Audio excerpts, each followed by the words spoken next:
আসসালামু আলাইকুম। আজকে মূলত জাতীয় সংসদের প্রথম অধিবেশন শুরু হয়েছে, যেখানে মূলত সরকারি দল এবং বিরোধী দল উভয় সংসদ সদস্যগণ উপস্থিত হয়েছে। শান্তিপূর্ণভাবেই অত্যন্ত সুন্দরভাবে সংসদ পরিচালিত হয়েছে, যেখানে মূলত স্পিকার এবং ডেপুটি স্পিকার নির্বাচিত হয়েছে। রাষ্ট্রপতি এবং সংসদ নেতা ভাষণ দিয়েছেন, বিরোধী দলীয় নেতা তিনিও ভাষণ দিয়েছেন, সংসদ সদস্যগণ বিভিন্ন আলোচনায় অংশ নিয়েছে। এমনকি সংস্কার প্রস্তাব সহ বিভিন্ন প্রস্তাব সেখানে উপস্থাপন করা হয়েছে। পাশাপাশি মূলত এই সংসদটি জুলাই আন্দোলনের মাধ্যমে, বিপ্লবের মাধ্যমে, সরকার পতনের মাধ্যমে নতুন সরকার গঠিত হয়ে নির্বাচনের মধ্য দিয়ে এই সংসদটি শুরু হয়েছে। সেক্ষেত্রে আমি জুলাই সকল শহীদদের প্রতি সমবেদনা প্রকাশ করছি, যাদের আত্মার শান্তি কামনা করছি এবং সকলেই অংশগ্রহণকারী সকলের প্রতি ধন্যবাদ জানাচ্ছি। বিশেষ করে যে লক্ষ্য উদ্দেশ্য নিয়ে মূলত আন্দোলন সংগ্রামটি হয়েছিল, মূলত বৈষম্য দূরীকরণ, রাষ্ট্রীয় সংস্কার করা এবং রাষ্ট্র ব্যবস্থাপনার সমস্যার সমাধান করা, এ সকল লক্ষ্য নিয়ে মূলত আন্দোলনটি হয়েছিল এবং সেটি বৈষম্য বিরোধী বিপ্লব আন্দোলন নামে পরিচিত। অর্থাৎ কর্মসংস্থান ব্যবস্থাপনায় চাকরিতে নানা বৈষম্য ছিল, যেটি মূলত কোটাকে কেন্দ্র করে শুরু হয়েছিল। অর্থাৎ দেশে প্রায় 20-30 লাখ বেকার তরুণ, আরও প্রতিনিয়তই বেকার সংখ্যা বাড়ছে, যেহেতু প্রতিনিয়তই ছাত্রছাত্রীরা পড়াশোনা করে বেরিয়ে আসতেছে সার্টিফিকেট অর্জন করে। নতুন নতুন কর্মসংস্থান ব্যাপক হারে সৃষ্টি না হওয়ায় সমস্যা তৈরি হয়েছে এবং বেকারত্ব বৃদ্ধি পাচ্ছে। এমনকি বিদেশে বেকার ভাতা থাকলেও আমাদের দেশে এখনও পর্যন্ত বেকার ভাতা চালু হয় নাই, কারণ অন্য সমস্যা রয়েছে। এখন অর্থনীতিবিদরা মূলত বিভিন্ন ধরনের পরামর্শ দিচ্ছে। ইতিমধ্যেই অর্থনৈতিক একটি সেমিনারে দেখা যাচ্ছে 5টি মূল সুপারিশ করছে বিভিন্ন অর্থনীতিবিদরা এবং ব্যবসায়ীরা। বিশেষ করে দীর্ঘমেয়াদী মূল্যস্ফীতি নিয়ন্ত্রণ এবং অর্থনীতিকে স্থিতিশীল রাখতে যে সুপারিশগুলো করছে তারা, সেটি হলো সংকোচনমুখী মুদ্রানীতি প্রত্যাহার করা, সুদ হার কমানো, মূলধনী যন্ত্রপাতি আমদানি সহজ করা, সরবরাহ ও বাজার নিয়ন্ত্রণ ব্যবস্থা শক্তিশালী করা এবং বৈদেশিক মুদ্রার বিনিময় হার স্থিতিশীল রাখা, এই বিষয়গুলো মূলত সুপারিশ করছে। পাশাপাশি মূলত আইনশৃঙ্খলা পরিস্থিতি উন্নয়ন ঘটানো, পাশাপাশি টেকসই জ্বালানি নিরাপত্তা নিশ্চিত করা, শিল্প কলকারখানায় নিরবিচ্ছিন্ন জ্বালানি সরবরাহ করার জন্য দীর্ঘমেয়াদী পরিকল্পনা গ্রহণ করা, বিশেষ করে পাশাপাশি অনশোর ও অফশোর ইত্যাদি অনুসন্ধান কার্যক্রম জোরদার করা। যাই হোক, এসব সমস্যার সমাধান হিসেবে এগুলো মূলত অর্থনীতিবিদরা উপস্থাপন করেছে। এখন এই বিষয়গুলো মূলত যাতে সংসদে আলোচনা হয়, সেই জন্য মূলত সংসদের নিম্নকক্ষের পাশাপাশি একটি উচ্চকক্ষেরও সংস্কার প্রস্তাবে রাখা হয়েছে, যাতে পার্লামেন্টের একটি উচ্চকক্ষ গঠন করা হয়। সেই বিষয়টি এইসব বিভিন্ন বিষয়গুলো নিয়ে, সমস্যা নিয়ে তখন এইসব চিন্তাশীল আলোচনা হওয়ার সুযোগ রয়েছে বিশেষজ্ঞদের নিয়ে। বিশেষ করে উচ্চকক্ষটি যদি আপার হাউসটি গঠন করা হয় সংসদে, সেক্ষেত্রে ভালোই হবে বলে মনে হচ্ছে। কারণ পৃথিবীর বিভিন্ন দেশে রয়েছে, এমনকি আমাদের আশেপাশের দেশ ভারত, পাকিস্তান সহ পৃথিবীর অন্যান্য দেশগুলোতে, উন্নত দেশগুলো, ইউরোপ আমেরিকাতে তো রয়েছেই পার্লামেন্টের উচ্চকক্ষ। সেটি চাইলে গঠন করা যেতে পারে বলে আমি মনে করি। আরও অন্যান্য অনেক সংস্কার রয়েছে, যদিও সবগুলো আমার বিস্তারিত পড়াশোনা করে দেখার সুযোগ হয় নাই, তবে প্রাথমিকভাবে যতটুকু দেখেছি খুবই সুন্দর সংস্কার। মূলত বিশেষ করে যেমন পার্লামেন্টের উচ্চকক্ষটি মতামত দিলাম, সেটি ভালোই হবে বলে মনে হচ্ছে। এবং অন্যান্য অনেক সংস্কার এসেছে, সেগুলো সংসদ সদস্যগণ আলাপ আলোচনার ভিত্তিতে যেটি উপযুক্ত, যথা উপযুক্ত প্রয়োজন মনে করবে, সেটি মূলত পার্লামেন্টে পাস হবে এবং আমরা আইন হিসেবে দেখতে পাবো এবং সংবিধানের সংস্কারের অংশ হিসাবে সেগুলো সংবিধানে যুক্ত হবে এবং সংবিধানটি মূলত সংস্কার হবে।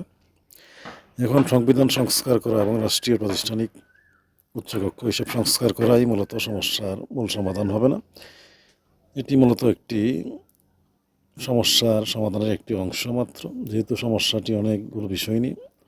মূলত বৈষম্য দূর করা, অর্থনৈতিক, ম্যানেজমেন্ট, কর্মসংস্থান, এইগুলো ম্যানেজমেন্ট সঠিকভাবে করতে না পারাই মূলত সরকার কাঠামোর সংস্কারের প্রস্তাবটি আলোচনা হয়। যেহেতু সরকার এগুলো ম্যানেজমেন্ট করতে পারছে না, বৈষম্য সৃষ্টি হচ্ছে, দুর্নীতি, অনিয়ম, নানান বিশৃঙ্খলা সৃষ্টি হচ্ছে, সেখান থেকেই মূলত কর্মসংস্থানহীনতা হচ্ছে, বেকারত্ব বাড়ছে ইত্যাদি সমস্যার জন্যই মূলত আন্দোলনটি হয়েছে। এবং রাষ্ট্রীয় সংস্কার করলে, প্রাতিষ্ঠানিক সংস্কার করলে মূলত সমস্যাটি সমাধান হবে, বেকারত্ব দূর হবে, কর্মসংস্থান বৃদ্ধি পাবে। এসব চিন্তা থেকে এগুলো আলোচনা করা হয়েছে। কিন্তু এটুকু সংস্কার করলেই যথেষ্ট বলে মনে হচ্ছে না, যেহেতু সমস্যাটি গভীর। আগে আলোচনা করেছি যে বিশ্বব্যাংক, IMF কর্তৃক একটি নীতিমালার আওতায় জাতিসংঘের মাধ্যমে ধাপে ধাপে উন্নয়নশীল দেশ, দরিদ্র দেশ এবং উন্নত দেশ ইত্যাদিভাবে রাষ্ট্র বিভক্ত হয়েছে। এগুলোকে ধাপে ধাপে উন্নত করার চেষ্টা করা হচ্ছে এবং অর্থনীতি উন্নতির চেষ্টা করা হচ্ছে। তারই অংশ হিসাবে টেকনোলজিক্যাল ইন্ডাস্ট্রিয়াল বিপ্লব সৃষ্টি হয়েছে। এইভাবেই মূলত অর্থ অবস্থাটি পরিচালিত হচ্ছে, ধাপে ধাপে উন্নতির চেষ্টা করা হচ্ছে। বাংলাদেশের অর্থনীতিটি মূলত কৃষিখাত, ম্যানুফ্যাকচারিং খাত এবং সার্ভিস, এই তিনভাবেই বিভক্ত। এখন এই তিনটি খাতই মূলত ধাপে ধাপে উন্নতির চেষ্টা করা হচ্ছে। যেমনটি সকল মানুষ যদি কৃষিখাতে কাজ করলে দেখা যায় প্রচুর ধান উৎপন্ন হবে, তখন বাজারে এটি দাম থাকবে না, এমনকি উৎপাদন খরচও উঠানো যাবে না, তখন এটি পচে ইত্যাদি আমরা দেখতে পাই। যার ফলে মূলত নতুন নতুন পণ্য সৃষ্টি করা হয়েছে, নতুন নতুন উদ্যোক্তা তৈরি করা হয়েছে, যাতে মূলত চাহিদাটি বৃদ্ধি করা যায় বিভিন্ন পণ্যের। এর মাধ্যমে মূলত কর্মসংস্থান সৃষ্টি করা হয়েছে। তারই আওতায় মূলত ইটালিয়ান্স পণ্য তৈরি হয়েছে এবং সার্ভিস খাত এবং ম্যানুফ্যাকচারিং খাত বড় হয়েছে, যেটি এখন বর্তমানে সবটি স্থিতিশীল রাখা কঠিন কাজ, যেহেতু মানুষের আয় রোজগার কমে পারে, সবসময় সমান থাকে না নানান কারণে। যার ফলে মূলত এই মুদ্রাস্ফীতি সৃষ্টি হয় এবং বেকারত্ব সৃষ্টি হয়ে দেখা যাচ্ছে। অর্থাৎ অর্থনীতিটি আমল কাঠামো সংস্কার করতে হবে গোটা পৃথিবীতেই। জাতিসংঘ, বিশ্বব্যাংকের নেতৃত্বেই মূলত অর্থনীতি, মুক্তবাজার যে কর্মসংস্থান ব্যবস্থাপনাটি রয়েছে, মুক্তবাজার অর্থনীতিটি, এটি ধাপে ধাপে সমবায় সমিতির মতো একসময় উন্নতি ঘটবে। তখন হয়তো সমস্যাটি পরিপূর্ণভাবে সমাধান হবে। আপাতত কিছু বৈষম্য কম বেশি থাকবে এবং কিছু ইনফ্লেশন, যেটি মুদ্রাস্ফীতি, এটিও থাকবে এবং অর্থনীতিটি আপস অ্যান্ড ডাউনও কিছুটা থাকবে বলেই মনে হচ্ছে। এটি রাতারাতি পরিবর্তন করা যাবে না, কারণ হলো এটি একটি বৈশ্বিক প্রক্রিয়া এবং বৈশ্বিক একটি চেইনের মতো ব্যবস্থাপনা। অর্থনীতিটি সমাজের বিভিন্ন স্তর থেকে, যার ফলে এটি রাতারাতি পরিবর্তন হবে না। এই সকল সংস্কার করলেও, মূলত রাষ্ট্রীয় কাঠামো সংস্কার করলেও শতভাগ বৈষম্যটি শূন্যে আনা যাবে না। এটি আনতে গেলে মূলত এক প্রকার সমবায় সমিতির মতো সমাজতন্ত্র চালু করতে হবে। এছাড়া মূলত এই মুক্তবাজার অর্থনীতি, কর্মসংস্থান ব্যবস্থাপনা, এটি রেখে মূলত বৈষম্য শতভাগ শূন্যে আনা যাবে না। পাশাপাশি ইনফ্লেশন, এটিও শূন্যে আনা যাবে না, কঠিন কাজ। এটি উন্নত দেশেও কম বেশি রয়েছে, তবে সেসব দেশগুলোতে মূলত নানান বেকার ভাতা, উন্নয়ন ভাতা ইত্যাদি বিষয়গুলো, মৌলিক অধিকারগুলো নানানভাবে সরকার দিচ্ছে। বিশেষ করে খাদ্য, বস্ত্র, বাসস্থান, চিকিৎসা, পারিবারিক জীবন আচার, ন্যায় বিচার ইত্যাদি নানান ব্যবস্থাপনাগুলো রাষ্ট্রীয় স্কিমের মাধ্যমে, উন্নয়ন ভাতার মাধ্যমে দেওয়া হচ্ছে। সেইভাবে কিছুটা কমায় নিয়ে আসা হচ্ছে। আমাদেরকেও এগুলোই অনুসরণ করতে হবে আপাতত। এইভাবেই মূলত বাংলাদেশের অর্থনীতি এগিয়ে নিয়ে যেতে হবে, যেহেতু বাংলাদেশের অর্থনীতিটি মূলত বড় আকার রপ্তানি নির্ভর, পাশাপাশি কৃষিখাত,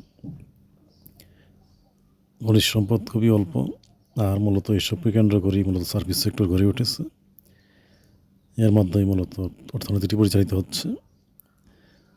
এখন বেকার ভাতা, উন্নয়ন ভাতা ইত্যাদি দিয়ে মূলত কর্মসংস্থান সৃষ্টি হতে সময় লাগলেও মূলত আপাতত মানুষের বেকারত্ব দূর করার চেষ্টা করতে হবে।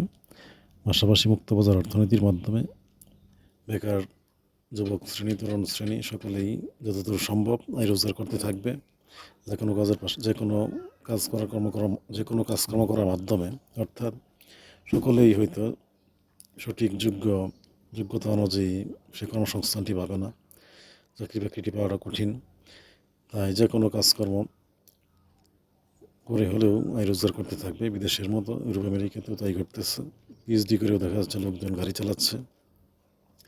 পাশাপাশি রাষ্ট্রীয় ভাতা, বেকার ভাতা এবং উন্নয়ন ভাতা এসবের আওতায় সে তার জীবনাচার, পারিবারিক জীবনাচার, সামাজিক জীবনাচার চালিয়ে নিচ্ছে, পাশাপাশি সে কর্ম খুঁজতেছে। এভাবেই বাংলাদেশকেও এগিয়ে নিয়ে যেতে হবে। আপাতত এইভাবেই চলেই মূলত বৈষম্য, দারিদ্রতা হ্রাস করতে হবে এবং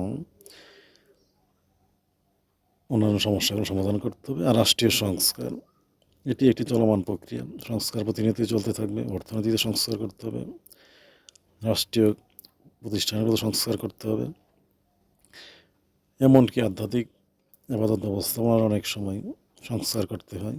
সেগুলো নিয়ে আমি বিস্তারিত আলোচনা করেছি, বই পুস্তক লিখেছি। যাই হোক, সংস্কার এটি চলমান, এটি চলতে থাকবে। আর অর্থনীতিটি বাংলাদেশের আপাতত মুক্তবাজার অর্থনীতি বিশ্বব্যাংক IMF-এর নেতৃত্বে তাদের পরামর্শেই চালিয়ে নিতে হবে। তবেই বাংলাদেশ রাষ্ট্রটির অর্থনীতি স্থিতিশীল থাকবে, রাষ্ট্রটি এগিয়ে যেতে পারবে কর্মসংস্থান অনুযায়ী এবং বিশ্ব ব্যবস্থাপনার একটি চেইনের অংশ হিসাবে, বিশ্ব একটি গ্লোবাল ভিলেজের অংশ হিসাবে মূলত বাংলাদেশ এগিয়ে যাবে। অর্থ ব্যবস্থাপনাটি যেহেতু বিদেশি অর্থনীতির সঙ্গে বাংলাদেশের অর্থনীতিটি যুক্ত, বিশেষ করে বিদেশি টেকনোলজি, যন্ত্রপাতি, পুঁজি, এটি এক্সপোর্ট খাত ইত্যাদি সকল বিষয়গুলো মিলে, এমনকি র মেটেরিয়ালস আমদানি করা, যাবতীয় বিষয়গুলো মিলে একটি বৈশ্বিক চেনের সঙ্গে বাংলাদেশের অর্থব্যবস্থাটি যুক্ত, কর্মসংস্থান, শ্রমবাজার, ম্যান পাওয়ারটি, যার ফলে এটি তাদের নেতৃত্বে এটি সমন্বয় করে যৌথভাবে বিবেচনা করে এগিয়ে নিতে হবে। এককভাবে বাংলাদেশকে ভিন্ন দিকে যাওয়ার বা এককভাবে বেরিয়ে আসার কোনো খাত থেকে এটি কঠিন ব্যাপার হবে, দুরূহ ব্যাপার এবং অসম্ভব ব্যাপার। এতে বাংলাদেশে মঙ্গল নেই। মূলত একটি বৈশ্বিক চেনের সঙ্গে যুক্ত থাকাটাই এতেই বাংলাদেশে মঙ্গল হবে। যুক্ত থেকেই মূলত বাংলাদেশকে এগিয়ে যেতে হবে। এর মাধ্যমেই মূলত বাংলাদেশ ঐক্যবদ্ধ হয়ে ভবিষ্যতের সমৃদ্ধির দিকে এগিয়ে যেতে পারবে। ভবিষ্যতে বিশ্বব্যাংক IMF-এর নেতৃত্বেই মূলত সমবায় সমিতির মতো, রাষ্ট্রের মতো এই সমাজতন্ত্রের সোশ্যালিজম এটি দেখা যাবে চালু হয়ে যাবে এবং তার সুফল তখন বাংলাদেশ ভোগ করবে। কিন্তু আপাতত বাংলাদেশ এটি এককভাবে এখন চালু করার সরাসরি সুযোগ নেই, যেটি আমি আগে আলোচনা করেছি। মূলত এখন মানুষকে জ্ঞান অর্জন করতে হবে এই বিষয়গুলোর উপর। পরিষ্কার জ্ঞান অর্জন করলেই মানুষ এগুলো বুঝতে শিখবে, তখন তবে মানুষ এগুলো গোটা পৃথিবীর ঐক্যবদ্ধ হবে, বাংলাদেশ সহ। এভাবেই মূলত বাংলাদেশের অর্থনীতি আপাতত এগিয়ে নিতে হবে। যাই হোক, আজকের মতো বাংলাদেশের অর্থ ব্যবস্থাপনা এবং সংস্কার ইত্যাদি বিষয়গুলো নিয়ে আলোচনা করলাম এবং সংসদ সদস্য সহ সকলকেই মূলত ধন্যবাদ জানাচ্ছি। যত শান্তিপূর্ণভাবে, সুন্দরভাবে মূলত সংসদ অধিবেশনটি সমাপ্ত হয়েছে।